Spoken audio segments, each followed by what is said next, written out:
Hey there. What's up, buddy? Waiting on Armored Core. Oh yeah. I mean, does it release in 2 minutes or in an hour? Shoot, I'm trying to see that right now. I think it's supposed to come out in 2 minutes. Yeah, I think so too. Yeah, 2 minutes supposedly. Yeah, I will. Like I will. I am ready to play it, but I won't be able to play it tonight. But it is completely preloaded on my Steam Deck, and I actually did a. There was a thing on Twitter that I saw where you could enter.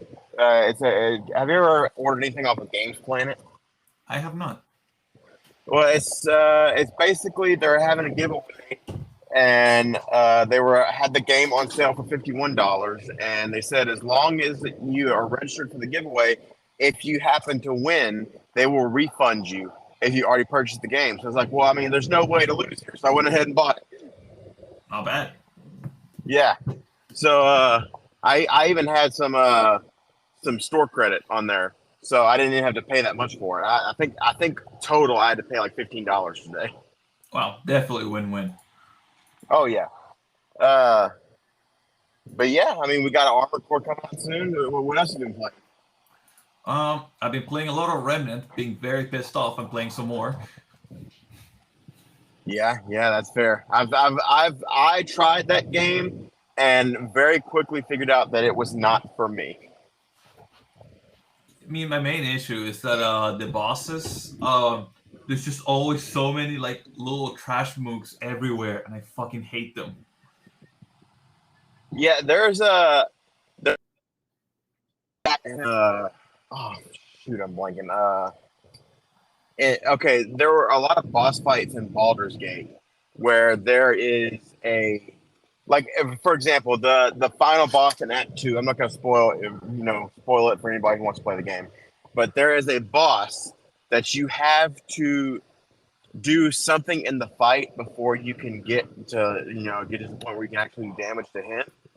Yeah. And to get to that point where you can do damage to him, you have to get through a lot of trash mobs. And one of the trash mobs can take control of your, has the ability to mind control your characters. So that I had to reset that fight a couple of times because I would do the thing I'm supposed to do, and then I could get to the point where I could start wailing on the boss, and then they would just mind control my most powerful character in my party and just destroy the rest of my characters, and I would get so mad. Yeah, I can imagine. Yeah, but my main thing with Remnant was I liked the gameplay of it. I thought the game played fine, and I'm assuming the reason you started playing the first one was because the second one came out, right? Actually, just I was looking for Souls-like games, and I just happened to like have some money, so I bought a couple.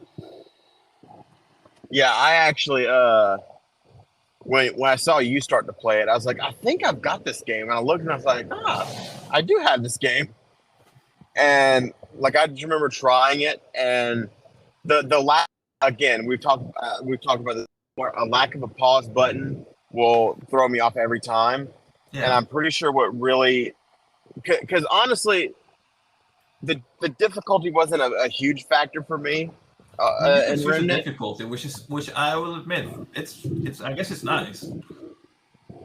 Well, yeah, but my issue was the bleeding mechanic.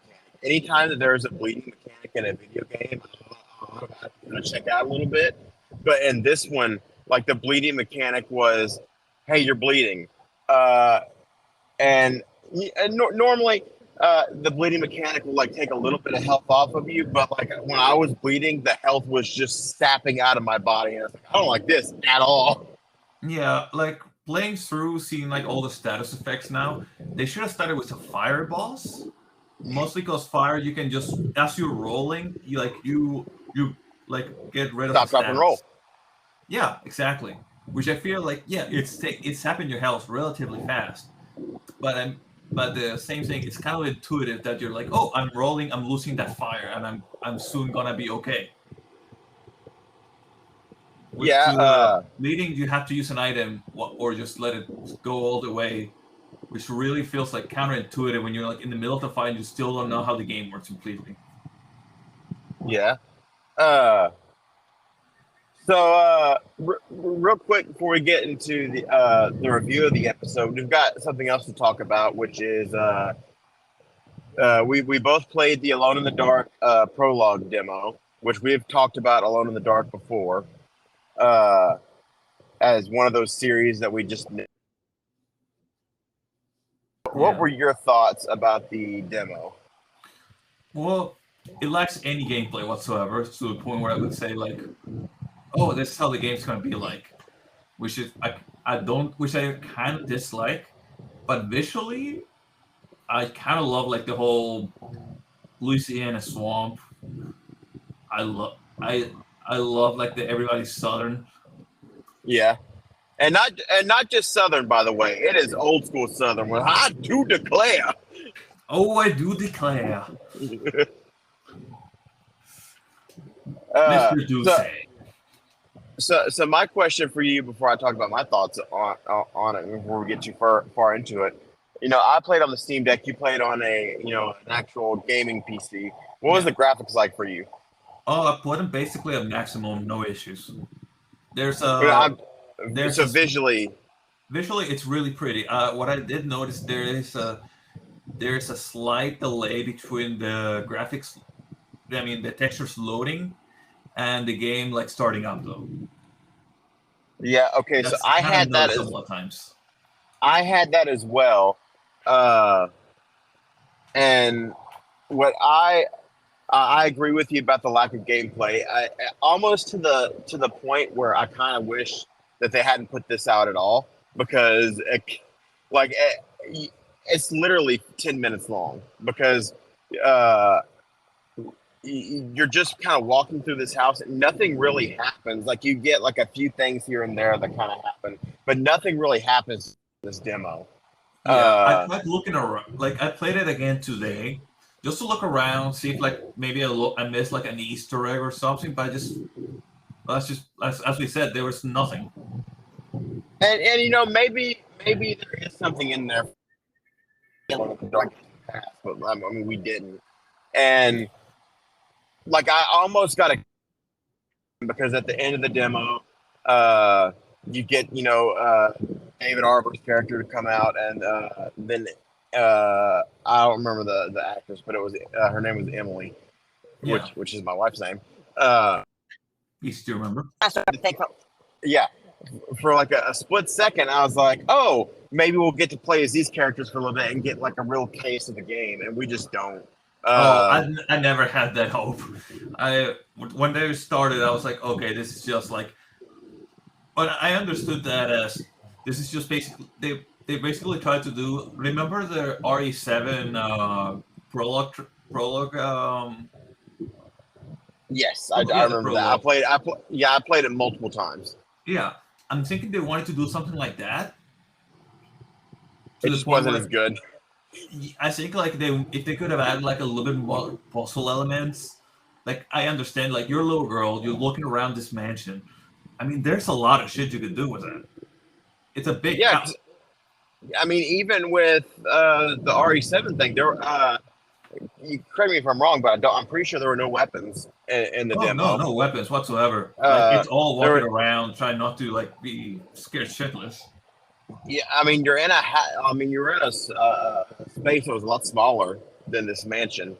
Uh, but what I think that the Resident Evil 7 thing did that was so much better than this was they had a lot of things to look out for. Like, I don't know if you remember, but there were the little ghosts that you could find Oh in the no, like RE7 thing. there's a shit ton of Easter eggs. There's a lot of hidden mechanics, a lot of hidden shit you Yep. can do. Like if I remember right, like if you play the video, like you have like the videotapes you can play around with. Like if you do things a certain way, like things change in like the actual Yep. worlds. Um, yeah, there's a lot. Like I said, there's a lot. There's a lot of like, I guess you could say like Easter eggs, hidden mechanics, however you wanna state it.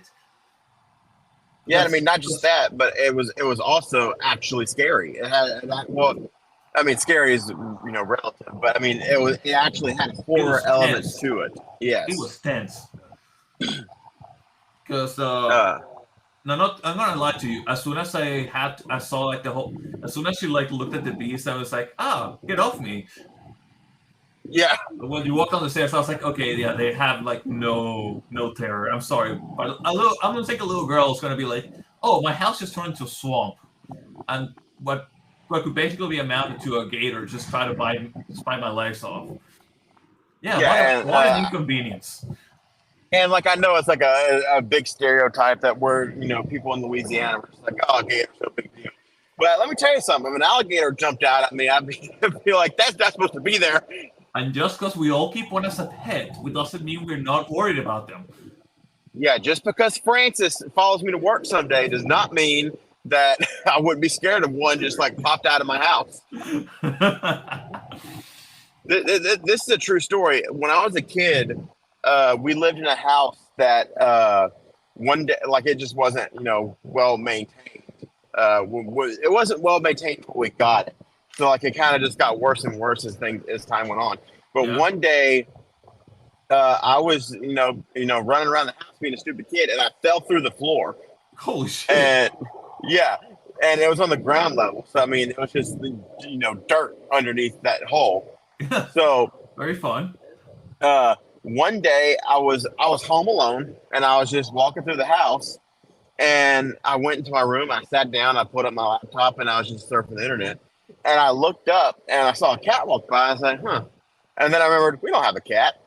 And then, and sure enough, like animals were like coming through the cat was like coming through that hole, and I had more of a reaction to this cat being in my house than this girl I did to this alligator jumping out of her. Yeah. Because I mean, yeah, after like little spoil. I'm basically gonna spoil like the whole demo. Basically, you're a little girl who's like using what I can only imagine is like the transcript for the story to like make a mask.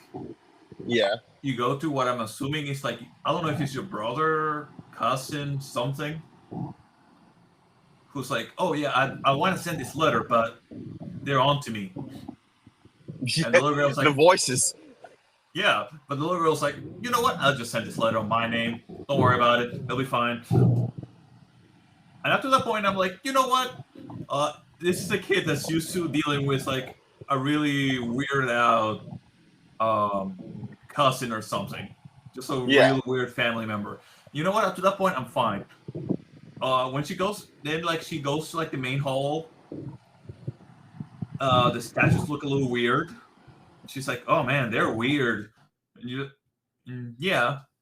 you move a few steps to go down the staircase, and everything just shifts to what is it, an eclipse?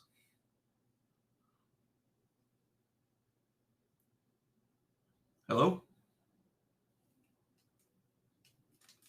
All right, first disconnection of the day. And we're back.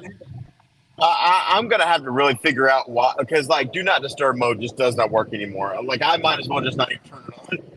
Yeah. So where did they leave off? Talking about the statues. Okay, yeah. Look at those weird statues. You move forward a little bit. It turns to night, and the statues move weird. It's kind of like an eclipse when I looked up at the sun. And you go down the hall, and you notice like, oh, the whole first floor just became a swamp. Yes. So like you walk a few steps towards the water, a gator-looking thing shows up. You're like, oh, what a baller! Oh, gross. Yeah, basically. So you kick down the bear. I forgot what a stuffed bear. Yeah. Yeah, because we have to clarify, because this kid gives no cares in the world. Gives no shits whatsoever. You kick down the bear to walk on top of as you cross a little swamp. Then she gets across. She sees like 3 of the things coming onto her. I'm guessing she finds them gross, because then she runs away from them. Yeah. Not even really that fast. Just kind of Yeah, just like a light trot. Yeah. And then like you get to like this basically like this first floor where they have a post office, which is a little weird because it looks like a house. Yeah, it definitely. It's kind of like they had like a a built-in post office to their house. Is basically the best way we can describe this. Yes. And then like the girl's like, oh, she puts like the mail in the place, and she's like, oh, I wonder where everybody is. And then like a monster comes out, and that's like the last thing you see before like it cuts to the other characters.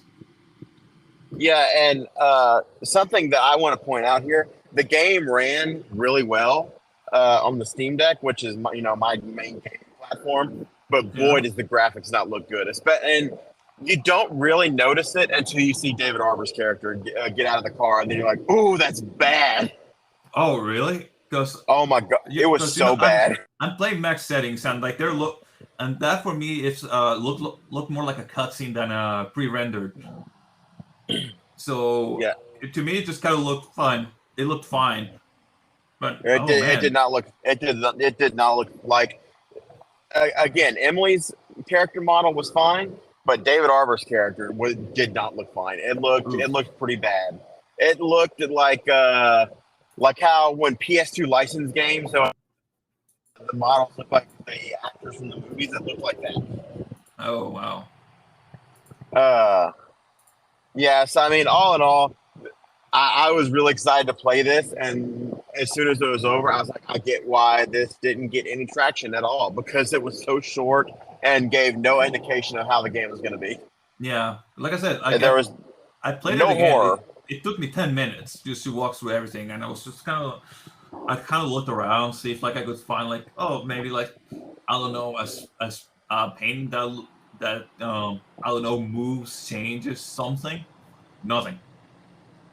Yeah, and that's honestly a shame, because I was really hoping, like, I even waited until last night to play this, so because all the lights were out, I could put in my AirPods and like really immerse myself in it, and there was just nothing to immerse myself in. There's nothing of substance in this demo though that I can say this is worth playing. Yeah, which is a shame because again, this is something we're both we're very interested in just because of how much history it has. Yeah, and like I remember when they announced Alone in the like there's new Alone in the Dark game, I was like, this is awesome. This is a new point that I could get into this series, because I don't know. Do you remember G4 TV? Oh god, that's I never really got to watch it, but I remember that. I was like, oh, I want to be able to see this channel because they have gaming stuff. Yeah, well, I was a very big fan of G4 TV, and that was the first time I saw the original Alone in the Dark. Was they had a show called Cheat and they would, because it was more convenient to watch TV to look for cheat codes than it was to actually use the internet back then to Oh find them. god, so many years ago. But yeah, I mean, I remember seeing footage of that game and be like, it'd be really cool to play the series one day. And this announcement of the new game of the franchise was really exciting. And I honestly wish they would have not put out this demo, because I could have been blissfully unaware until the game actually came out. And I hope they fix this. Like, I hope they make it better. And maybe the part of the little girl was just a bad snippet of the game, and the David Arbor and the Emily parts are going to be better. But I mean, I just think they should have. I'm sure they will be better because, like I said, I feel this is just kind of like story prep. Yeah. This is like, oh, this is why they're here. Uh, this is kind of like what you'll be seeing. But it's just such a badly done idea of how to do that. You know? Yeah. Oh my god. We've got rain over here, Leo, and that might not be a big deal to somebody. But we have not had a good rainstorm in like probably 2 months now, so this is great. Oh man, you'll be happy Anyway, here. We have nothing but rain. well, the temperatures here have been very hot, so rain is very welcome. We have actually a major fire going on around the Singer area, because it's Damn. been just so dry that it's just everything's catching fire over there. But so yeah. Anyway, uh, I I get that this was story prep and all that good stuff, but I would just want to, if you want to see how a story prep can be done correctly, go watch some episodes of that show Supernatural. Some of the setups they have for those episodes are terrible, And I think that if they would have just taken a few notes from that, they could have made this a lot better. Maybe make the girl scared of some stuff. That would have made it a lot better if she Yeah. was terrified of these things that were coming out of nowhere. I feel like she would have been more. She should have been more questioning the moment, like the world turned to night. Yes, absolutely. Because that was like my first thing. Like, why is she like not like commenting more than, oh, this is creepy. Like, I feel like Oh, any kid would be like, holy shit, what the fuck is going on? yeah, just like, oh, the house is turning again. Yeah, she was like, oh man, not again. Like, this is Tuesday, we agree. This is like Thursday stuff. Yeah, she had the same attitude that I would have, like, oh, we got rats. Yeah. This is like, oh, another bill to pay kind of attitude. Yeah. Well, Like, I know it. Like, you know this is strange, but you're more annoyed than scared. yeah. But let's we're about halfway in my drive home right now, so we're gonna transition into a game that is good. We got a review code for the Texas Chainsaw Massacre game. Evolve PR, they sent us a review code, and Thank you. yes, thank you very much. This is actually the second code they've sent us. If you want to hear about the other game they sent us, it was a survival, stealth horror FPS called Blood West. That was last week's episode. If you haven't heard it, you can go over there and check it out. But yeah, this is the same team that did the Friday the 13th game. Did you ever play that one? Oh, I didn't get to play. I watched a good amount of people playing though. Yeah, it was a lot like this one, but obviously this one has Texas Chainsaw Massacre stuff rather than Friday the 13th things. Yeah. And so basically, you're put into the menu, and you can pick whether you want to be the victims or the members of the family. And the victims, if you choose that side, you're going to be playing more of a survival horror. Well, not really a survival, just a horror game, because you're injured. Because as you know, in the Texas Chainsaw Massacre movies, they like to beat the ever-loving crap out of people before they put them in the basement. Yeah. So you're injured, and wait, say what now? Not very good host. Not a good host at all. But basically, you have to get out of the basement and escape the property. And to do that, you have to basically maneuver through the house and get things to help you escape. And also, you have to watch out for the members of the family. There's a couple different ways to escape. The easiest way is to literally just go out. There are gates around the property that you have to open, and that can lead you to getting off the property. I have only seen people escape one time, and I think only one victim has to escape for the family to lose. But the game doesn't. The game does not end if one person escapes. Like, the game is over when all the victims are off the board, which means they've either escaped or they have died. And the mentality of one victim escaping is like, if one escapes, we're going to call the cops, and then the family's going to be kind of screwed over there. Yeah. But I will tell you one thing. It can be very tense as the victim because you're kind of moving. Like, there are things that make noise almost everywhere. And if you touch those things that make noise, not only does it, make noise, but the members of the family can have a visual indicator of like where noises are on the map, kind of like how Dead by Daylight did it. So, and another thing is, there is the grandpa on the family side where he does like this thing where you go, oh! And when that noise is like going across the map, if you are moving when that sound is being made, the members will see you. They'll see where you are. So they'll be able to come get you. Wow. And Leo, let me tell you, there was nothing more terrifying. Like, this was a literal jump scare moment for me. I was playing in bed next to Emily, and at one point, I was walking through the basement, and I opened the door right as the guy playing this Leatherface rev the chainsaw, scared the absolute crap out of me. I literally jumped up while I was laying next to Emily. She's like, "What's wrong with you?" And I was like, "It's Leatherface."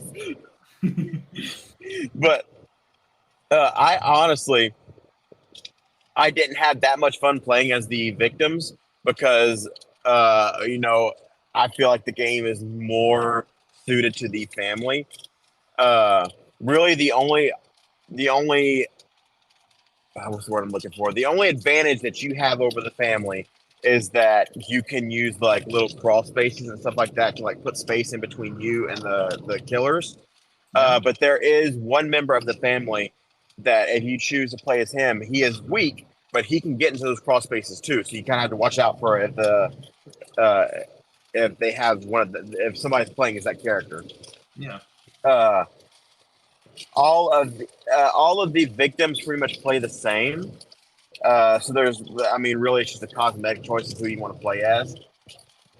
The playing as the family is where the variety kind of comes into it because every member of the family plays a little bit differently. In the written review, which I posted on Facebook, if you wanted to go check that out. Uh, if you play as the cook, he's an old man, so he can. But like his knowledge of the property is a lot stronger than the rest of the members of the family. Yeah. So his hits are not as strong, but he can like he's more likely to hear you. Like he can like visualize where people are. Like he's more his hearing sharper, and if he sees somebody on the map, he can like highlight them, and then everybody else can see it. Uh, I was talking about the hitchhiker. He can get into cross spaces and stuff, but again, his attack run is strong. And then there's a guy that's the straight up, the serial killer archetype where he does have blows that do a lot of damage, and he's the young buck. But the real fun is when you get to play as Leatherface, and you can when you play as Leatherface, it is exactly what it sounds like. You have the chainsaw and you're running around. You're scaring the ever living bejesus out of everybody that finds you.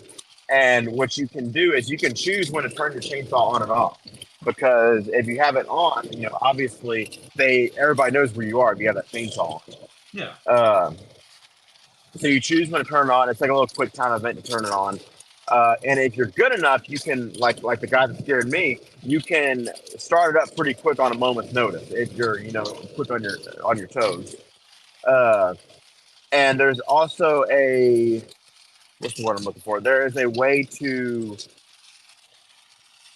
when you're revving your chainsaw, and if you charge the rev just right, you can get a damage bonus, which will basically knock down. Basically, it's a one-hit kill. Damn. Uh, but on the flip side, if you don't time it correctly, what's going to happen is your chainsaw's going to stall and you have to restart it again. Uh, so there's a lot of little nuances when you're playing when you're using the chainsaw. Well, really, when you're playing as any members of the family. And I just feel like the only thing that you have to worry about when you're playing as a victim is how much noise I'm making. Uh, So I really did. Oh, and another thing, you can strengthen the grandpa's abilities. Uh, when you're running around the map, you can find these little buckets of blood, and you can collect the blood, or Yeah. you can collect blood by attacking the victims. And when you take that blood to grandpa, and you feed it to him. Yes, you feed the grandpa blood. Uh, Oh, Grandpa and the hungry. more, yeah, the more blood you feed him, the stronger his little locating ability is.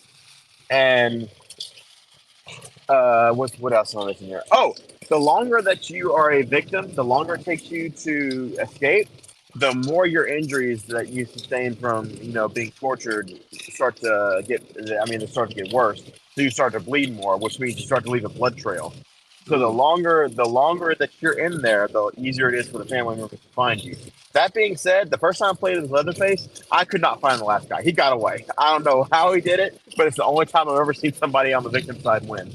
He was a wizard. He was a wizard. I never found a blood trail. Me and the other two guys could not find him. We don't know where he was. Uh, but yeah, the only downsides that I really had with this game where the content was pretty lacking. I think there's only 3 maps and there's only the one game mode.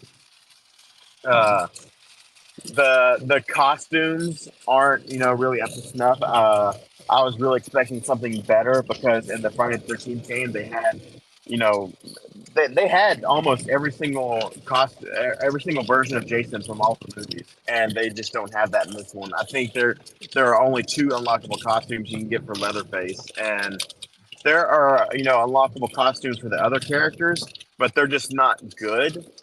And I understand that they have to give something to work towards, but I think the skill tree system and this game, and I mean not just this game, but I mean they have the same skill tree system in Dead by Daylight. I don't like it. Uh, I don't like these skill trees in these multiplayer games. That's just a me thing though.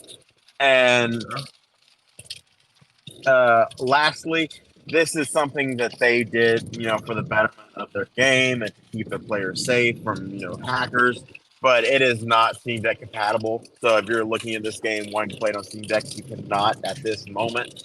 Uh, I have faith that they will fix it in the future because Dead by Daylight did it.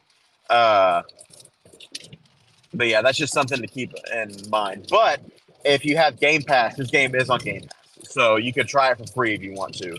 But if you want to play it on Steam, or if you want to buy the game, I think it's $35 maybe. It's either $34.99 or $35.99. It's one of those I two. will check, but mine is in Chilean pesos, so Okay, well, we don't want to do any conversions. exactly. I'm lazy. But yeah, thanks again to Evolve PR for giving this review code because I did have a lot of fun with it, and I actually a lot of people are hearing about this game because when I posted the review on Facebook, there was this woman that I had never interacted with in any way, shape, or form that commented on the post like, "Oh my god, I've heard about this game. I'm about to download it," and I was like, "Oh, that's cool." Yeah. Uh, At least but like yeah, looking at the reviews real quick, they look very they're on very positive right now, so yeah, something is going right. yeah. I mean, this is a really fun game. I just wish it had a little bit more meat on its bones. Yeah. And honestly, again, I don't really have a whole lot of friends that have this game, and like my main video game time is when I couldn't play multiplayer with anybody on a headset anyway. So I mean, mileage will vary depending on who you are. Yeah, usually these kind of games, if you have a good group of friends, you can have a blast. Oh my god, can you imagine this game back in the DeQuincy Party days? Oh god. And you mentioned the chaos. It would have been insane because we Yeah. would have. I would imagine that we would have did like a LAN party setup where all the victims we would have put the victims in one room and then Rotation. and the family and the three members of the family in the other room and just had an absolute blast. Yeah. But yeah, so I mean, we still have a little bit of time left in the drive, so I guess what are your expectations for Armored Core? Because that's both something we're going to be playing on a little bit. Well, honestly, more than expectations, I am wondering how well the customization is going to be because there's two random things I want to do. I want to make a Gundam and I want to make Metal Gear Rex. Well, from what I have, I know you like to be a complete media blackout on these on games that you play. Yeah, But I've seen some of the customizations, and some of them are freaking wild. Uh, I hope I have so. also seen. But before the reviews came out, I did not know that Armored Core was another. Like I just assumed that Armored Core was different from the normal stuff that From Software makes. I did not know there was a difficult game, and that's when I started seeing that all the memes about Armored Core. Like there's a really funny one because like a big meme in the Armored Core community was like how people would play the games using the controllers backwards. And somebody uploaded a picture of them holding their Steam Deck backwards and say, guys, I don't think this is Steam Deck compatible. Uh, but yeah, so I wasn't prepared for it to be a hard game, but uh, I am excited because unlike normal FromSoft games, this game has a pause button. Oh, I know you're happy about that. I was very happy because like I thought about it and like an Elden Ring didn't have a pause button. Most Souls games don't have pause buttons. I'm gonna see if this one does. I'll And give you a heads up. Souls games do not. Sekiro does. okay, well yeah, it's the same difference. Uh, But when I Googled, does Armored Core 6 have a pause button? It was really funny because the first article I saw was From Software finally figured out what a pause button is. God damn it. But yeah, I'm really excited to not only because I've never played. This is my first Armored Core game. I've never played any of them before. Yeah, that's Uh, true. It was. and I've seen that it does play very well on Steam Deck. And I have seen that the amount of customization that you could do is just absolutely insane. So, like all of those things. One of the reviews that I listened to yesterday was this game is the perfect mech fantasy. So it sounds like it's going to be a really good time for all of us involved. Oh god, I'm so pumped. Yeah, I actually I was looking at the calendar earlier and I was like, I have got a little over a week from tomorrow. Well, actually, I think it's 2 weeks. I've got 2 weeks to either finish Baldur's Gate or to finish Armored Core because Starfield comes out 2 weeks from now, and I am. That's another. That is the. And just think about this. This is the first major Bethesda RPG since Fallout 4. Yeah, Uh, I mean Fallout 76. well, that doesn't. That's kind of a different thing because that's that's an online property that was made by ZeniMax. I think. This is the main Bethesda. 15 times the detail. Yeah, I mean, this is the main Bethesda team putting out a game. We haven't had that in a while, and when you like, I wasn't super hyped up for Starfield until that presentation they did not that long ago, and then I was like, oh, okay, crap, this is gonna be something special, I believe, and when I'm pretty sure Bethesda published Redfall. I think that was one of their games, and Yeah, it did. that did not go over too well. So Bethesda and No. well, okay, that was Bethesda Arcane, which I mean, Arcane has a pretty good track record. So seeing them, kind of have a stumble was a big deal. Yeah. Uh, for those of you that don't know, Arcane is the studio behind Dishonored and Prey and Deathloop, which were all games that did very well critically. So we're just I'm hoping that Starfield, because Starfield, and this is another thing. I saw another article where they were basically saying that Starfield has the opportunity to be the starting gun for Xbox to finally be coming up swinging because when you look at the stuff they have lined up, I mean, they've got Forza, they've got Fable, they've got. I know I am there's gonna a lot stop of you 1 second. I'm starting off Armored Core, nice. and it has EC anti-cheat, by the way. It has what now? EC anti-cheat, the same one that Elden Ring has. Oh, okay, that's good. Which I knew that I knew that the anti-cheat was gonna be fine because I know that like there are a lot of people that have played it on Steam Deck. But yeah, Avowed. That was what I was forgetting. Avowed looks like it's going to be really good. Outer Worlds 2 is coming out. So, like, if Starfield comes out and is good, then there's been a big gaming analogy for a while now that Microsoft has the dominoes. They just have to knock them over. So this could be them finally knocking those dominoes over. I mean, hopefully. Especially with, the Activision Blizzard stuff coming out. They could be in a position to finally put themselves in a good spot. Oh, that's pretty. Well, I am going to go ahead and say, I'm getting pretty close to home now. So I'm going to say this is where we're going to end the episode. I'm going to let you get into Armored Core. I'm going to get home and start to cook dinner with my wife. So thanks for listening, everybody. Thanks for joining me, Leo, and we'll see you next time. See you, man. Goodbye.